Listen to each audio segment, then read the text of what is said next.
Bonjour et bienvenue dans ce nouveau tutoriel de la série sur Python. Aujourd'hui, on va parler de la manipulation des CSV. Avec Python, dans la librairie standard, on a accès à un module CSV qui va être particulièrement efficace pour gérer les fichiers au format CSV. On va commencer par la lecture.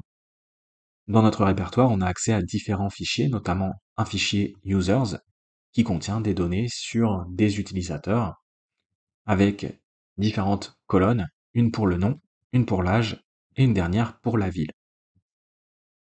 On va venir lire ce fichier comme on le fait d'habitude, c'est-à-dire en utilisant le contexte manager. Alors d'ailleurs, si vous avez besoin d'un rappel sur l'utilisation des fichiers, n'hésitez pas à aller regarder la vidéo de la série qui est spécifiquement consacrée aux fichiers. En premier argument, on va venir renseigner le nom du fichier que l'on souhaite ouvrir. On pourrait renseigner en deuxième paramètre le mode, qui va être le mode de lecture.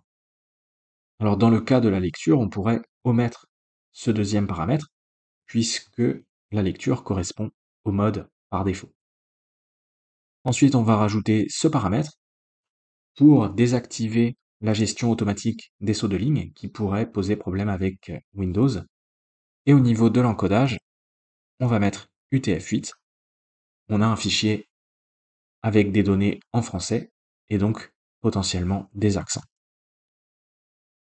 On donne un alias pour notre fichier, et ensuite on va venir utiliser la méthode reader du module CSV dans laquelle on va passer notre fichier. On devrait récupérer un objet, et on va pouvoir boucler sur cet objet pour récupérer les différentes lignes de notre CSV. On lance le script, et on récupère bien dans la boucle les différentes lignes sous la forme de listes. Ce qui va être particulièrement avantageux, puisque si par exemple on souhaite récupérer uniquement les données de la première colonne, eh bien on va pouvoir aller chercher ces données à l'index 0 de chacune des listes qui sont présentes dans la boucle. On lance à nouveau le script et on récupère bien uniquement les données de la première colonne. Ensuite, on va pouvoir passer à l'écriture. Dans un premier temps, on va venir coller des données. Alors notez au passage que pour que les choses fonctionnent correctement, il va falloir que les données soient formatées sous la forme de liste, autrement ça ne fonctionnera pas, et il va falloir que chaque liste fasse la même longueur.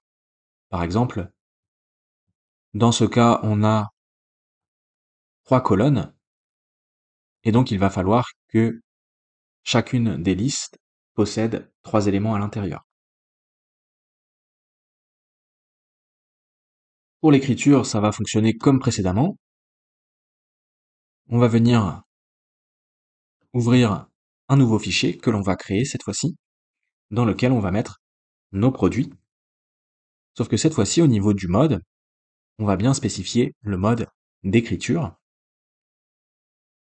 On va reprendre les mêmes paramètres que précédemment.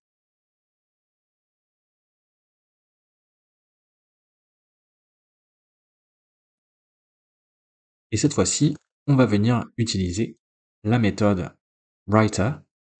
On passe notre fichier.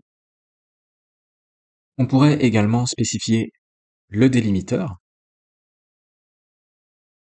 Alors notez au passage qu'on peut également spécifier le délimiteur dans la méthode reader, si par exemple on a un fichier CSV avec un autre délimiteur que la virgule. Toujours est-il que dans notre cas, pour l'écriture, on va venir choisir un autre délimiteur que la virgule. On pourrait mettre par exemple le point virgule, ou bien par exemple la tabulation. On va choisir la tabulation. On devrait récupérer un objet, et sur cet objet, on va pouvoir utiliser la méthode WriteRows et on va pouvoir passer notre liste de produits. On lance le script et on a bien un fichier products qui a été créé et à l'intérieur on retrouve nos données et au niveau du délimiteur on a bien utilisé à chaque fois des tabulations. On va pouvoir également ajouter des données dans un CSV qui contient déjà des données. Alors pour ça, il ne va pas falloir utiliser le mode d'écriture puisque le mode d'écriture va écraser les données précédentes. Pour un exemple, on va venir rajouter de nouveaux utilisateurs dans notre fichier users. On va reprendre le code précédent, sauf que cette fois-ci, au lieu d'utiliser le mode d'écriture, on va utiliser le mode append pour ajouter des nouvelles lignes dans le CSV. On va bien modifier le nom du fichier. Au niveau du délimiteur, on va conserver le délimiteur par défaut qui est la virgule, et on va bien rajouter nos nouveaux utilisateurs dans le fichier. On lance le script, et si on regarde notre fichier users, on a bien deux nouveaux utilisateurs qui ont été rajoutés dans le fichier.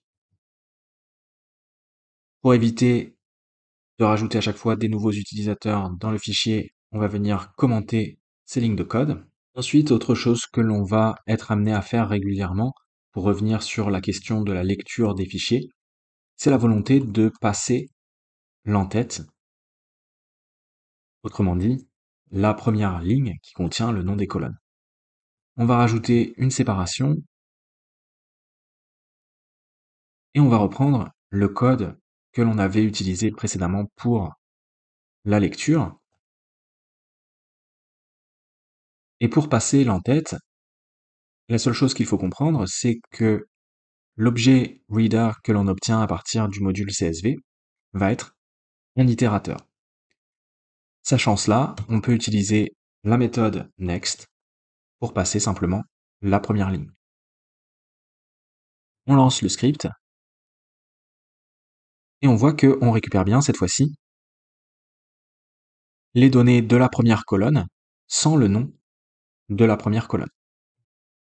Toujours avec notre module CSV, on va pouvoir également exploiter une autre approche qui va être très pratique puisque elle va nous permettre d'interpréter cette fois-ci les lignes non plus comme des listes mais comme des dictionnaires.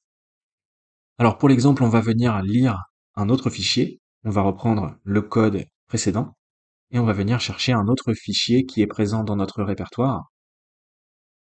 Il s'agit d'ailleurs du fichier qu'on avait utilisé dans la série sur TypeScript. Alors d'ailleurs, si ça vous intéresse, je vous mettrai également le lien vers cette vidéo. On va venir lire ce fichier et cette fois-ci, au lieu d'utiliser la méthode reader, on va venir utiliser un constructeur. On passe toujours notre fichier et on devrait récupérer un lecteur qui cette fois-ci va nous permettre d'interpréter les différentes lignes comme des dictionnaires.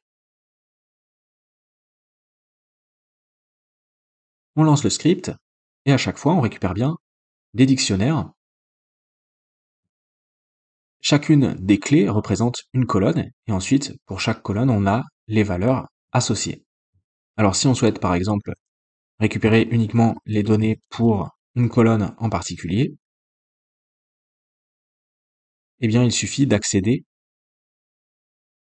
aux données en utilisant la clé. On lance à nouveau le script et cette fois-ci on obtient uniquement les données de la colonne durée. De la même manière, on va également avoir accès à un autre constructeur qui va nous permettre cette fois-ci d'écrire des données dans les CSV à partir de dictionnaires. On va venir rajouter des nouvelles données et cette fois-ci dans la liste, on a bien affaire à des dictionnaires et non pas à des listes. On va venir créer un nouveau fichier. On va l'ouvrir en mode écriture. On reprend toujours les mêmes paramètres. On donne un alias pour notre fichier.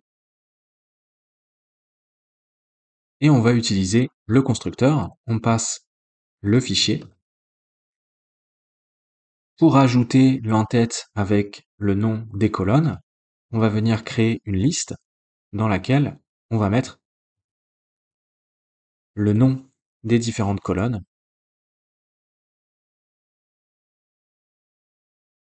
Alors bien évidemment, pour que tout fonctionne correctement, il va falloir que le nom des colonnes corresponde avec les différentes clés des dictionnaires. Et on va pouvoir passer le nom des colonnes dans le constructeur avec le paramètre field names. Et on peut également spécifier le délimiteur. On va mettre un point virgule pour changer. Ensuite, on va pouvoir écrire l'entête avec la méthode writeHeader. Et on va pouvoir écrire les différentes lignes, toujours avec la méthode writeRows. Et on va passer notre liste de dictionnaires. On lance le script. Et on a bien un nouveau fichier dans lequel on retrouve notre entête et nos différents produits. Alors si on souhaite par exemple avoir un autre CSV avec un nombre de colonnes restreint par rapport aux différentes clés de nos dictionnaires, on va pouvoir le faire. On va venir copier l'exemple précédent.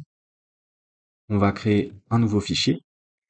Et cette fois-ci, on va se débarrasser de la colonne avec les quantités. Et pour que tout fonctionne correctement, il va falloir modifier notre liste de produits. Alors on va utiliser une compréhension de liste. On va faire ça sur tous les produits de notre liste de produits. Et pour chaque produit, on va utiliser une compréhension de dictionnaire. À chaque fois, on va récupérer la clé et la valeur pour toutes les clés valeurs qui sont présentes dans le dictionnaire sur lequel on est en train d'itérer. Et simplement, dans la compréhension de dictionnaire, on va venir rajouter une condition pour omettre les clés qui correspondent à la chaîne de caractères quantité. On lance le script et on a bien un nouveau fichier qui a été créé. Et dans ce CSV, on a bien que les deux premières colonnes. Voilà, c'est à peu près tout ce que je voulais vous montrer sur la manipulation des CSV en Python. Alors j'espère que ça vous aura plu et je vous dis à très bientôt pour la suite de la série sur Python.